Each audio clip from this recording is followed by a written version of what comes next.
والذین یکنزون الذهب والفضة ولا ينفقونها في سبيل الله فبشرهم بعذاب علیم.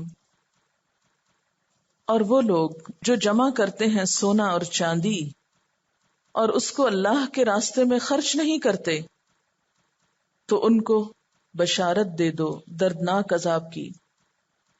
اب الذین سے مراد احبار اور رہبان بھی ہو سکتے ہیں، اور اس کے بعد مسلمانوں میں سے بھی جو کوئی ایسا طریقہ اختیار کرے کہ وہ سونا چاندی اس طرح جمع کرے کہ اس کی زکوٰۃ نہ دے اور اس کو کنز بنا لے، تو اس کے لیے کیا ہے؟ دردناک عذاب کی بشارت. حضرت عبداللہ بن عمر فرماتے ہیں کہ یہ زکوٰۃ کے حکم سے پہلے کا حکم ہے. زکوٰۃ کا حکم نازل ہونے کے بعد زکوٰۃ کو اللہ تعالیٰ نے مال کی طہارت کا ذریعہ بنا دیا.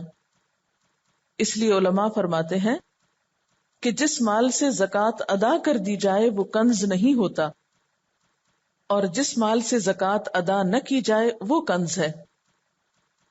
یعنی اس آیت کا مطلب یہ نہیں کہ کوئی شخص سونا یا چاندی رکھ ہی نہیں سکتا، صرف اس شرط پہ رکھ سکتا ہے جب اس میں سے وہ زکوٰۃ دے. جس مال کی زکوٰۃ دے دی گئی پھر وہ کنز نہیں رہے گا. حدیث ہے، نبی صلی اللہ علیہ وسلم نے فرمایا جس مال کی زکوٰۃ ادا کر دی جائے وہ کنز تم میں داخل نہیں. اگلی آیت میں آ رہا ہے نا، ھذا ما کنزتم. لیکن جس مال کی زکوٰۃ نہ دی جائے اس کے بارے میں حدیث میں آتا ہے جو شخص اپنے مال کی زکوٰۃ ادا نہیں کرتا قیامت کے دن اس کے مال کو آگ کی تختیاں بنا دیا جائے گا جس سے اس کے دونوں پہلوؤں کو، پیشانی کو اور کمر کو داغا جائے گا. یہ دن 50,000 سال کا ہوگا اور لوگوں کے فیصلے ہو جانے تک اس کا یہی حال رہے گا. یعنی قیامت کے دن یہ سزا ہے. جنت جہنم تو بعد میں ہے، اس کے بعد جنت یا جہنم میں اسے لے جایا جائے گا. یعنی حشر کے میدان میں وہ دن جو 50,000 سال کا ہے، اس دن میں اس کو یہ سزا ملے گی جو زکوٰۃ ادا نہ کرے. اور پھر آپ دیکھیں کہ خاص طور پر جو کہا گیا یوم یحما علیہا فی نار جہنم فتکوی بہا جباہہم وجنوبہم وظہورہم.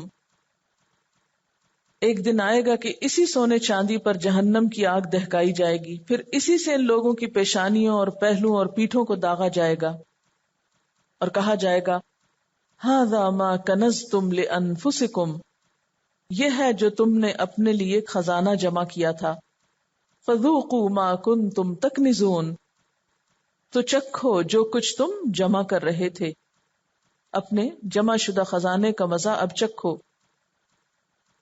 یحما کا لفظ جو ہے میم یہ سے ہے، مانا ہے خوب گرم کرنا، تپانا. اور تکوا کا لفظی مطلب کیا ہے؟ تکوا کا مطلب ہے کاف واو یہ سے لوہے یا کسی دوسری دھات کے آلے کو آگ میں سرخ کر کے اس کو جلد پر رکھ کر داغ دینا. جیسے استری وغیرہ ہوتی ہے نا، کبھی استری ٹچ کر جائے تو کتنے دن چھالے بنے رہتے ہیں. کاویہ اس اوزار کو کہتے ہیں جس سے داغ لگایا جاتا ہے.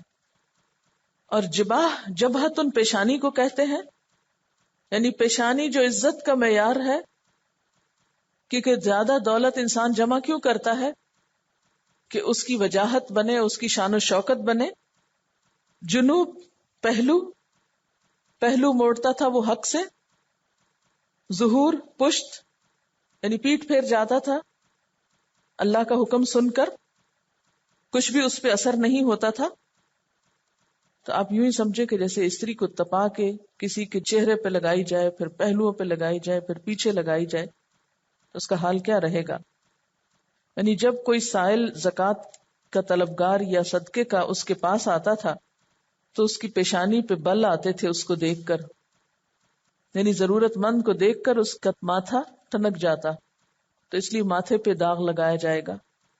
پھر وہ اس سے نظر بچانے کے لیے پہلو موڑ لیتا، اس لیے پہلوؤں پہ داغ لگایا جائے گا.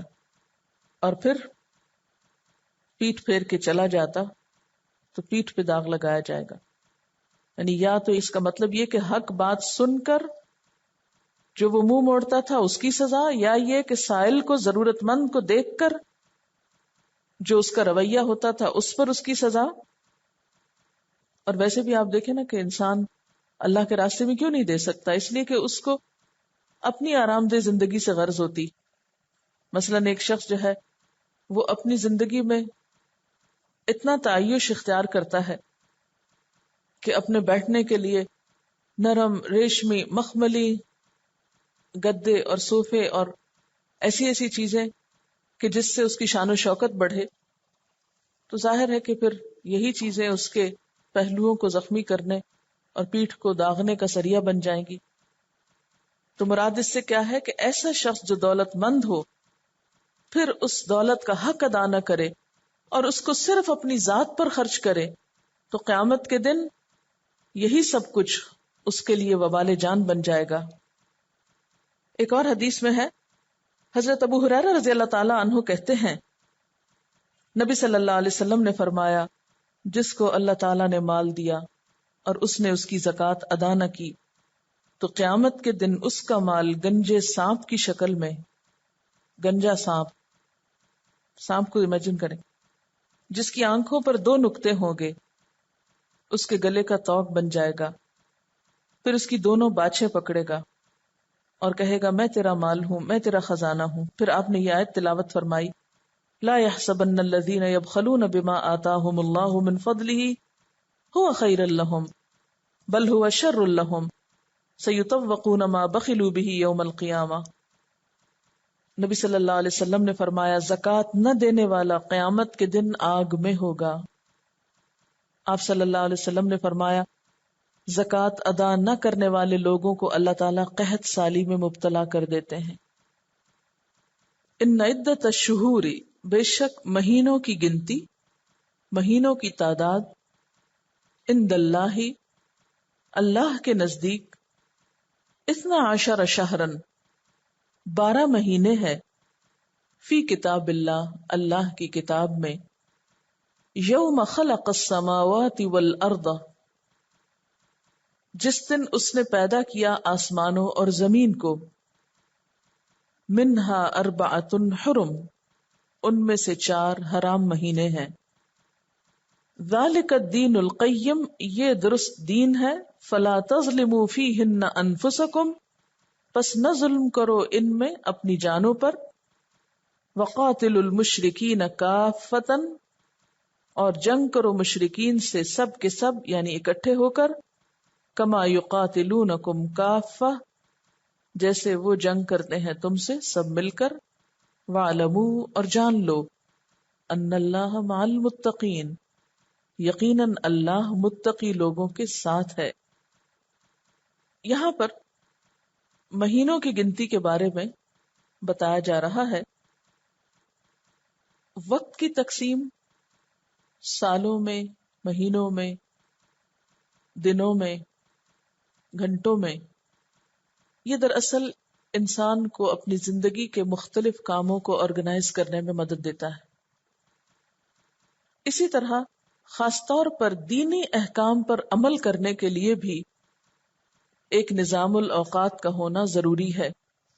دینی احکام پر ہر شخص الگ الگ بھی عمل کر سکتا ہے اپنے اپنے طور پر جب اس کا جی چاہے، لیکن اللہ تعالی کو مطلوب یہ ہے، پسند یہ ہے کہ تمام اہل ایمان اکٹھے ہو کر ایک ساتھ ان پر عمل کریں تاکہ ان کے اندر اجتماعیت پیدا ہو، یونٹی پیدا ہو، اتحاد پیدا ہو اور ٹیم ورک کی اسپرٹ پیدا ہو.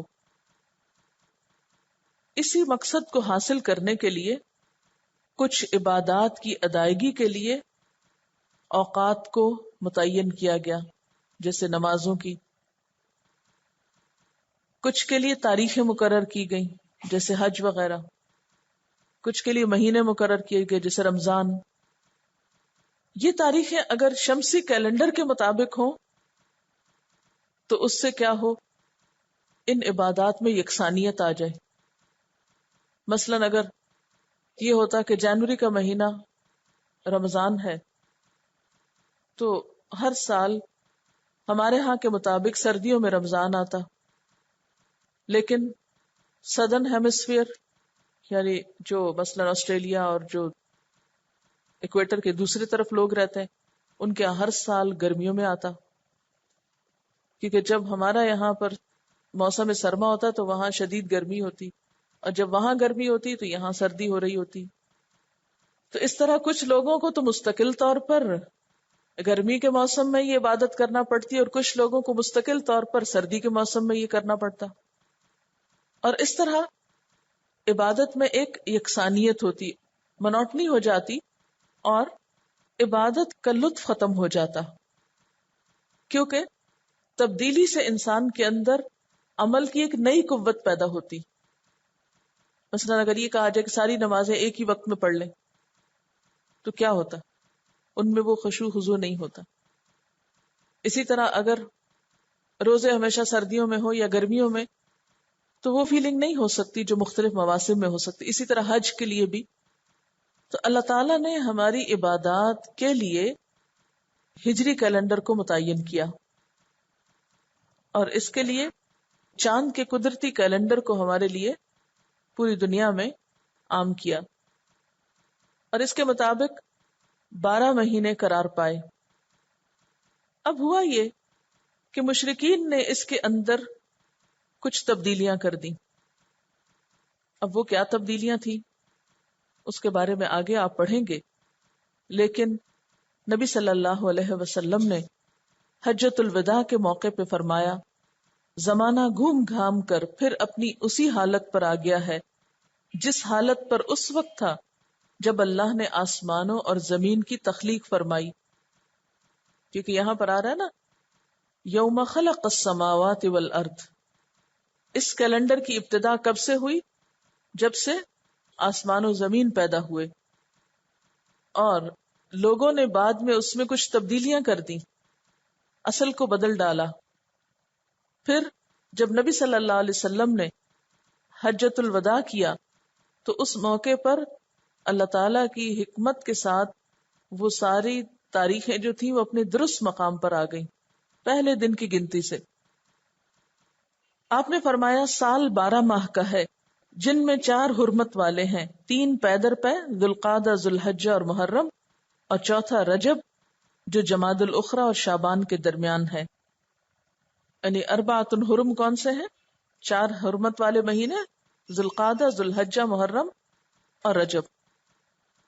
پھر فرمایا ذالک الدین القیم، یہ ہے درست دین، یعنی صحیح حساب اور مکمل طریقہ، یعنی ان مہینوں کا اسی ترتیب سے ہونا یہ ہے درست طریقہ، صحیح فطری اور کائناتی دینی تقویم.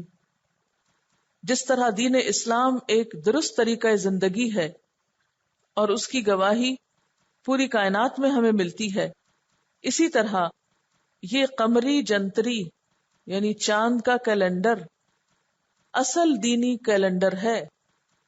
ذالک الدین القیم. جیسے آپ دیکھتے ہیں کہ کھیتی باڑی کے لیے صحیح موسم کا ہونا ضروری ہے نا، اس کے بغیر چیزیں نہیں اگتی نا. اسی طرح دینی کاموں کے لیے بھی صحیح تاریخ کا ہونا ضروری ہے، ورنہ وہ دینی کام قبول نہیں ہوتے. مثلا 9 ذی الحج کی بجائے اگر آپ 10 ذی الحج کو عرفات میں جائیں تو آپ کا حج نہیں ہوگا. اگر رمضان کی بجائے آپ شوال میں پورا مہینہ روزے رکھیں تو آپ کو وہ برکت اور وہ ثواب اور وہ فریضے کی ادائیگی نہیں ملے گی. تو ذالک الدین القیم کا مطلب کیا ہے کہ صحیح وقت میں صحیح عبادت کرنا، یہ ہے صحیح دین. اگر تم اصل وقت سے ہٹ کر یہ کام کرو گے تو تمہارے دین میں خلل ہو جائے گا. اس لیے اللہ تعالیٰ نے جب سے زمین آسمان پیدا کی جو کیلنڈر مقرر کیا وہ اب اصل پر آ گیا ہے، زمانہ گھوم گھام کر اپنی اصل پر آ چکا ہے. اس لیے شریعت کے جو مناسک ہیں ان کو اسی تقویم کے مطابق ادا کیا جائے، اسی کیلنڈر کے مطابق پورا کیا جائے. فَلَا تَظْلِمُوا فِيهِنَّ أَنفُسَكُمْ. پس ان مہینوں میں اپنی جانوں پہ ظلم نہ کرو. اس سے کیا مراد ہے کہ حرمت والے مہینوں میں جنگ کر کے، ان کی حرمت پامال کر کے، اللہ کی نافرمانی کر کے گناہ مت کماؤ. وقاتل المشرکین کافۃ، اور جنگ کرو مشرکوں سے سب مل کر. کافہ کما یقاتلونکم کافہ، جیسے وہ تم سے جنگ کرتے ہیں مل کر. بات یہ ہے کہ حرمت والے مہینوں میں جنگ کی ابتدا نہیں کرنی چاہیے. ہاں اگر مشرکین تم سے جنگ کرتے ہیں تو پھر تم کو بھی ہر موسم میں جنگ کی اجازت ہے. پہلے تو فرمایا نا کہ تم ان مہینوں میں جنگ نہیں کر سکتے، لیکن اگر مشرکین کرتے ہیں تو تمہیں بھی اجازت ہے. دوسرا معنی اس کا یہ ہے کہ جس طرح مشرکین کے سارے قبائل اپنی باہمی رنجشیں بھلا کر اکٹھے ہو کر تمہارے مقابلے میں متحد ہو جاتے ہیں، اسی طرح تمہیں بھی ان کے مقابلے میں اپنی باہمی رنجشیں بھلا کر اکٹھے ہونا چاہیے. لیکن افسوس کہ مسلمان ایسا نہیں کر رہے یا نہیں کرتے. ان کا حال کیا ہے؟ جب اسلام کے مقابلے میں انہیں آنا ہوتا ہے تو لا یرقبون فیکم الا ولا ذمہ، نہ کسی معاہدہ کا پاس کرتے نہ کسی رشتہ داری کا. اور تم مسلمانوں جب تمہیں کہا جاتا ہے ان کے خلاف جہاد کرو تو تم کیا کرتے ہو؟ شش و پنج میں پڑ جاتے ہو کہ ہمارے کچھ رشتہ دار وہاں ہیں تو آیا ہم ان کے خلاف جنگ کریں یا نہ کریں؟ تو فرمایا کہ نہیں، تم ان سے اسی طرح اکٹھے ہو کر لڑو جیسے وہ تم سے اکٹھے ہو کر لڑتے ہیں، اور اپنی کسی رشتہ داری کا بھی خیال نہیں کرتے. تمہیں اس موقع پر اپنے رشتہ دار یاد کیوں آ رہے ہیں؟ جیسے کہ آپ جانتے ہیں کہ عربوں کے ہاں باہم خاندانی تعلقات بھی تھے اور حلف کے تعلق بھی تھے، حلیفانہ تعلقات بھی تھے. تو ان حلیفانہ تعلقات کی بنا پر بسا اوقات ایک جھجک ہوتی کہ کسی قبیلے کے ساتھ جنگ ہو سکتی ہے یا نہیں. تو چونکہ اب اعلان برات ہو گیا تھا، سب مشرک قبائل سے حلیفانہ تعلقات ختم کر دیے گئے. فرمایا اب تم سب کے خلاف جنگ کر سکتے ہو جب معاہدہ ختم ہو جائے. سمجھ میں آیا کہ نہیں؟ کافتن کہنے کی ضرورت کیوں پیش آئی؟ کیونکہ عربوں کے ہاں آپس میں حلیفانہ تعلقات تھے، یا رشتہ داری کے تھے یا حلیفانہ. رشتہ داری کے بارے میں فرمایا وہ جب رشتہ داریوں کا خیال نہیں کر رہے تو تمہیں بھی نہیں کرنا. اور حلیفانہ کا یہ ہے کہ کچھ معاہدے تو اب ختم کر دیے گئے اور کچھ آئندہ ختم ہو جائیں گے، لہٰذا تم سارے مشرکین کے خلاف جنگ کر سکتے ہو. وَاعْلَمُوا أَنَّ اللَّهَ مَعَ الْمُتَّقِينَ، جان لو اللہ تقوی والوں کے ساتھ ہے. یعنی تمہیں اللہ کی مدد اس وقت حاصل ہوگی جب تمہارے اندر تقوی ہوگا. اسی مناسبت سے ایک اور جاہلی رسم کا خاتمہ بھی کیا گیا، اور وہ کیا رسم تھی؟ نسی کی. نسی کا لفظ نس ان سے ہے، نون سین حمزہ، الف کے اوپر حمزہ، جس کا معنی ہوتا ہے وقت کو مؤخر کرنا، پوسپون کرنا. جیسے عربی میں کہا جاتا ہے نسا اللہ اجلک، اللہ تیری موت کو مؤخر کر دے، یعنی تیری زندگی دراز کرے. تو مراد اس سے کیا ہے؟ ماہ حرام کو حلال کرنا اور اس کی جگہ ماہ حلال کو حرام کر لینا، حرام مہینوں کو حلال بنا لینا اور حلال مہینوں کو حرام ٹھہرا دینا. عموماً 29-30 ذی الحج کو شیخ المشائخ ان کا اعلان کرتا تھا کہ محرم کی بجائے سفر اب حرام مہینہ ہے، تاکہ وہ کیا کر سکیں؟ لڑ سکیں. بعض اوقات کیا کرتے تھے؟ کبیسہ کا مہینہ بڑھا لیتے تھے. کبیسہ سے کیا مراد ہے؟ لیپ کا سال. انما النسیء، بے شک نسی یعنی پیچھے کرنا. نسی کا مطلب آپ پیچھے کرنا لکھ سکتے ہیں. بے شک مؤخر کرنا، پوسپون کرنا، پیچھے کرنا، رد و بدل کرنا. یہ کیا ہے؟ زیادۃ فی الکفر، کفر میں اضافہ ہے. یدل بہ الذین کفروا، بھٹکائے جاتے ہیں اس سے وہ لوگ جنہوں نے کفر کیا. یحلونہ عاما، وہ حلال ٹھہراتے ہیں اس کو 1 سال. ویحرمونہ عاما، اور حرام ٹھہراتے ہیں اس کو 1 اور سال. لیواطئوا، تاکہ وہ موافق کر لیں عدۃ ما حرم اللہ، وہ گنتی جو اللہ نے حرام قرار دی، یعنی حرام مہینوں کی گنتی پوری کر لیں. فیحلوا ما حرم اللہ، تاکہ اللہ کا حرام کیا ہوا حلال بھی کر لیں. زین لہم سوء اعمالہم، ان کے برے اعمال ان کے لیے خوشنما بنا دیے گئے. واللہ لا یہدی القوم الکافرین، اور اللہ کافر قوم کو ہدایت نہیں دیتا. حضرت ابراہیم علیہ السلام کے زمانے سے ہی عربوں میں ان حرمت والے مہینوں میں جنگ و جدل کرنا ناپسندیدہ سمجھا جاتا تھا. قتال، جدال، لوٹ مار، یہ سب کچھ حرام تھا حرام مہینوں میں. لیکن 3 مہینے مسلسل اس سے وہ باز رہے، یہ بڑا مشکل تھا. 3 مہینے اکٹھے آ جاتے تھے نا، تو اب ان کو بھی بنی اسرائیل والا کوئی ہیلا کرنا پڑا. اب کریں تو کریں کیا جس سے حرام مہینوں میں بھی ہم جنگ کر سکیں. اس لیے انہوں نے حل کیا نکالا کہ جس حرمت والے مہینے میں وہ قتل و غارت کرنا چاہتے تھے اس کے بارے میں اعلان کر دیتے. مثلا محرم میں وہ قتل کرنا چاہتے تو کہتے محرم کو سفر سمجھ لو اور سفر کو محرم بنا لو. تو وہ اعلان کر دیتے اور اس طرح محرم میں وہ جنگ بھی کر لیتے. اس کو کہتے نا ولا یدینون دین الحق، دین کو اپنی مرضی کے مطابق ڈھال لینا، خود نہیں بدلتے، قرآن کو بدل دیتے ہیں. تو یہ بھی اپنے طور طریقوں کو اس طرح بدل لیتے تھے. اسی کا نام کیا تھا؟ نسی.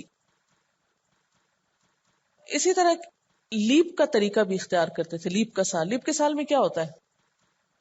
ایک دن زیادہ ہوتا ہے نا. تو لیپ کے ذریعے یہ 36 سال میں ایک حج گم کر لیتے تھے. ایک اور طریقہ ان کے ہاں جو رائج تھا وہ یہ کہ ہر قمری سال میں 10 دن زیادہ بڑھا دیتے تو وہ شمسی کے برابر آ جاتا. اس کو کبیسہ کا سال کہتے تھے، کبیسہ یا لیپ کا سال. یا پھر کیا کرتے، ہر 3 قمری سال کے بعد 1 مہینے کا اضافہ کر لیتے تھے. یعنی یا ہر سال 10 دن بڑھا لیتے یا ہر 3 سال بعد 1 مہینہ بڑھا لیتے، تاکہ دونوں کیلنڈر برابر رہے اور حج ان کی مرضی کے موسم میں آئے. اچھا، وہ مرضی کا موسم کیوں لانا چاہتے تھے؟ اصل میں ان کو جو نذرانے پیش کیے جاتے تھے وہ غلے وغیرہ کی شکل میں ہوتے تھے، اور غلے کا موسم جب تک نہ ہو وہ حج نہیں کرنا چاہتے تھے. کہ غلہ کٹ چکا ہو پھر حج ہو تاکہ نذرانہ پہنچے. تو بات تو ساری پھر دنیاوی مفادات کی ہے نا. ہر دور میں دنیاوی مفادات نے ہی انسان کو اپنا دین بدلنے کے لیے مجبور کیا. آج بھی مسلمان اپنا ایمان کیوں بیچتے ہیں؟ دنیا ہی کی خاطر، مفادات کی خاطر. تو اگر وہ قمری تقویم پہ چلتے تو پھر اس کے مطابق وہ سب کچھ ہو نہیں سکتا تھا. تو اہل عرب کو اس کے 2 فائدے ہوئے. کس کے؟ نسی کے.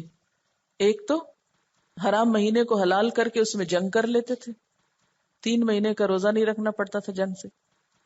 اور دوسرا یہ کہ تجارتی تقاضوں کے مطابق حج کے موسم کو اپنی مرضی کے مطابق لے آتے.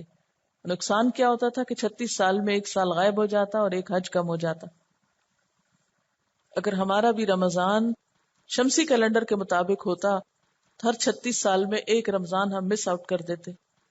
تو اللہ کے شکر گزار ہوں جس نے قمری کیلنڈر دیا کہ عبادت کا موقع زیادہ مل جائے. لِيُوَاطِئُوا عِدَّةَ مَا حَرَّمَ اللَّهُ، یعنی حرمت والے مہینوں کی گنتی پوری کرنے میں اللہ تعالیٰ کی موافقت کرتے، لیکن قتل و جدال سے باز نہ آتے جو اللہ نے حرام قرار دیا. واللہ لا یہدی القوم الکافرین، اللہ کافر قوم کو ہدایت نہیں دیتا. وآخر دعوانا ان الحمد للہ رب العالمین.